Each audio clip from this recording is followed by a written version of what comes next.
السلام علیکم ورحمۃ اللہ وبرکاتہ۔ آج ہم انشاءاللہ سورہ بقرہ کی آیت نمبر 245 اور آیت نمبر 246 کا ترجمہ اور تفسیر پڑھیں گے۔ پہلے ہم انشاءاللہ لفظی ترجمہ کریں گے اور لفظی ترجمہ کے ساتھ ساتھ بامحاورہ ترجمہ بھی کریں گے۔ آپ سے گزارش ہے کہ اپنے پاس قلم اور کاغذ رکھ لیں تاکہ مشکل الفاظ کے معنی آپ لکھ سکیں اور اس طرح آپ کو سمجھنے میں اور یاد رکھنے میں سہولت اور آسانی ہو۔ اور اگر آپ اب تک کے ہمارے سارے ویڈیو شروع سے دیکھنا چاہیں تو ہم نے آسان ترجمہ قرآن کے نام سے پلے لسٹ بنا رکھی ہے، وہاں جا کر آپ ہمارے سارے ویڈیو بآسانی دیکھ سکتے ہیں۔ تو آئیے آج کا سبق ہم شروع کرتے ہیں۔ اعوذ باللہ من الشیطان الرجیم، بسم اللہ الرحمن الرحیم۔ ما ذا الذي يقرض الله قرضا حسنا فيضاعفه له أضعافا كثيرة والله يقبض ويبسط وإليه ترجعون۔ من کون، ذا وہ، الذی جو کہ، یقرض قرض دے، اللہ قرضا قرض، حسنا اچھا، فیضاعفہ تو اسے بڑھا دے، لہو اس کے لیے، اضعافاً کئی گنا، کثیرتاً زیادہ، واللہ اللہ یقبض تنگی کرتا ہے، ویبسط اور فراخی کرتا ہے، وإلیہ اور اسی کی طرف، ترجعون تم لوٹائے جاؤ گے۔ من ذا الذی یقرض اللہ قرضا حسنا، کون ہے جو دے اللہ تعالیٰ کو قرض حسن، فیضاعفہ لہ اضعافا کثیرا تو بڑھا دے اللہ تعالیٰ اس قرض کو اس کے لیے، کثیرتاً کئی گنا، اضعافا کثیرتاً کئی گنا، واللہ یقبض ویبسط اور اللہ تعالیٰ ہی تنگ کرتا ہے رزق، ویبسط اور وہی وسعت دیتا ہے، وہی فراخی کرتا ہے، وإلیہ ترجعون اور اسی کی طرف تم لوٹائے جاؤ گے۔ من ذا الذی یقرض اللہ قرضا حسنا، کون ہے جو دے اللہ تعالیٰ کو قرض حسن۔ اللہ تعالیٰ کو قرض دینے سے مراد اللہ تعالیٰ کے راستے میں خرچ کرنا ہے، اس میں غریبوں کی امداد بھی داخل ہے اور جہاد کے مقاصد میں خرچ کرنا بھی۔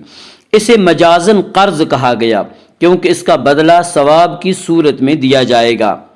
اور اچھے طریقے سے دینے کا مطلب یہ ہے کہ اخلاص کے ساتھ اللہ تعالیٰ کو راضی کرنے کی غرض کے لیے دیا جائے، دکھاوا یا دنیا میں بدلہ لینا مقصود نہ ہو۔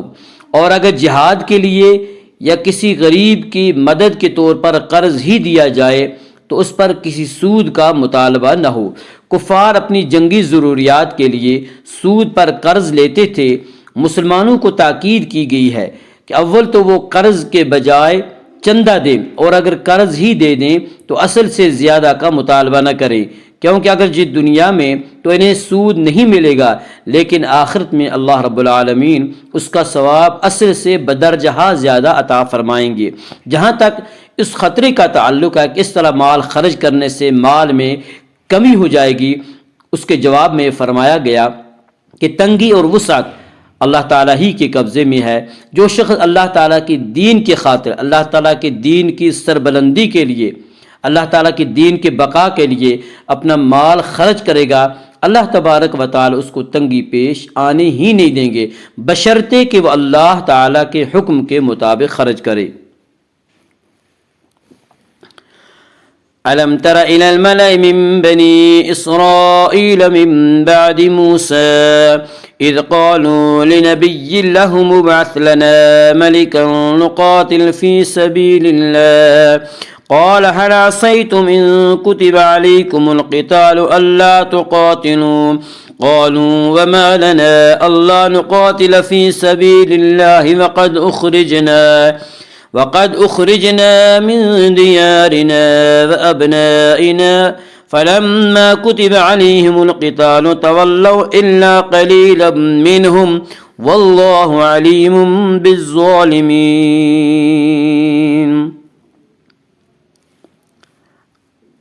علم ترا کیا تم نے نہیں دیکھا،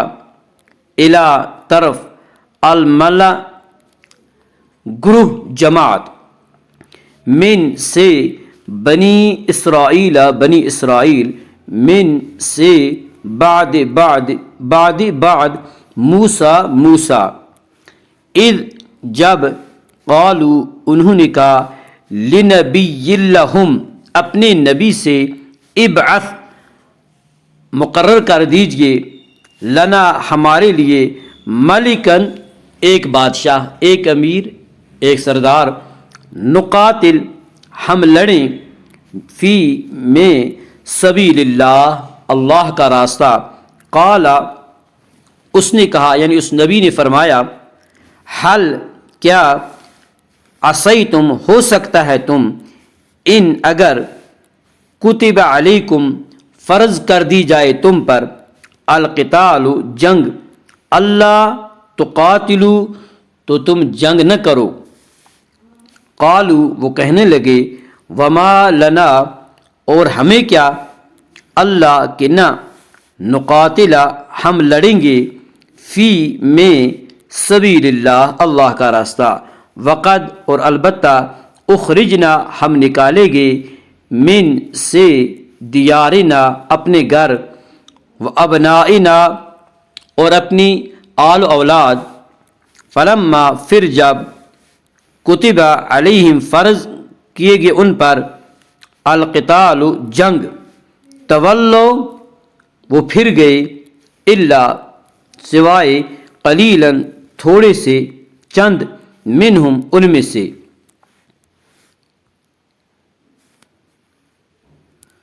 واللہ اللہ، علیم جاننے والا، بالظالمین ظالموں کو۔ الم تر الی الملأ من بنی اسرائیل، کیا نہیں دیکھا تم نے اس گروہ کو بنی اسرائیل بنی اسرائیل سے، من بعد موسیٰ جو موسیٰ علیہ السلام کے بعد ہوا، اذ قالوا لنبی لہم ابعث جب کہا انہوں نے اپنی نبی سے، لنبی لہم اپنے نبی سے، ابعث لنا ملکن مقرر کر دو ہمارے لیے ایک امیر، ایک بادشاہ، ایک سردار، نقاتل فی سبیل اللہ تاکہ لڑائی کریں اللہ کی راہ میں، یعنی اس کے جھنڈے تلے اللہ کی راہ میں جہاد کرے، قال اس نبی نے فرمایا، حل عصیتم کہیں ایسا نہ ہو، ان کتب علیکم القتال اگر فرض کر دیا جائے تم پر جہاد، اللہ تقاتلو تو تم جہاد نہ کرو، قالو وما لنا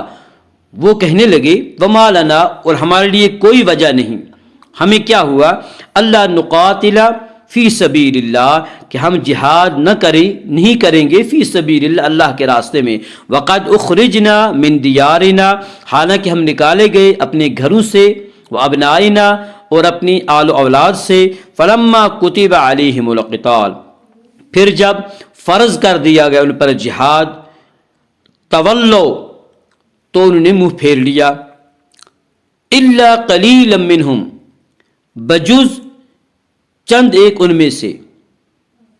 واللہ علیم بالظالمین اللہ تعالی ظالموں کو خوب جاننے والا ہے۔ الم تری الی الملأ کیا نہیں دیکھا تم نے اس گروہ کو، من بنی اسرائیل بنی اسرائیل سے، من بعد موسیٰ جو موسیٰ علیہ السلام کے بعد ہوا، الملا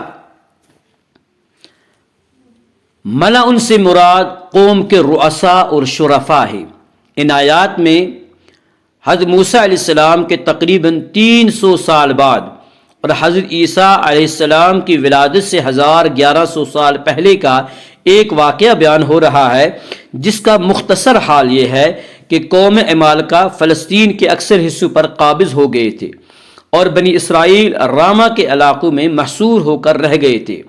اس وقت بنی اسرائیل کے جو نبی اور حکمران تھے ان کا نام حضرت سموئیل علیہ السلام تھا، وہ کافی بوڑھے ہو چکے تھے۔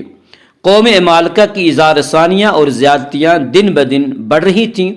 بنی اسرائیل چاہتے تھے کہ عمالقہ کی سرکوبی کرے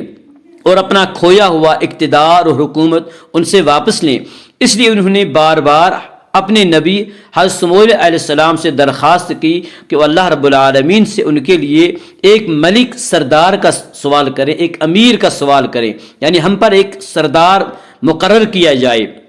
تاکہ ہم اس کے جھنڈے تلے قوم مالکہ سے جہاد کر سکیں۔ حضرت سموئیل علیہ السلام ان کی بنی اسرائیل کی عادات سے خوب واقف تھے کہ یہ بنی اسرائیل تو بڑے لمبے چوڑے دعوے کرتے ہیں، لیکن عمل کے وقت ان کا سارا جوش سرد پڑ جاتا ہے۔ اس لیے آپ نے فرمایا کہ ایسا نہ ہو کہ اللہ تعالیٰ تم پر جہاد فرض کر دے اور تم جہاد سے منہ موڑ جاؤ۔ کہنے لگے حضرت کہ ایسا بھی ہو سکتا ہے کہ ہم جہاد نہ کریں، حالانکہ ہمیں گھروں سے نکالا گیا اور اپنے بچوں سے ہم جدا کر دیے گئے، ہم تو صرف اذن ربانی کے منتظر ہیں، اللہ رب العالمین کے حکم کے انتظار میں ہیں۔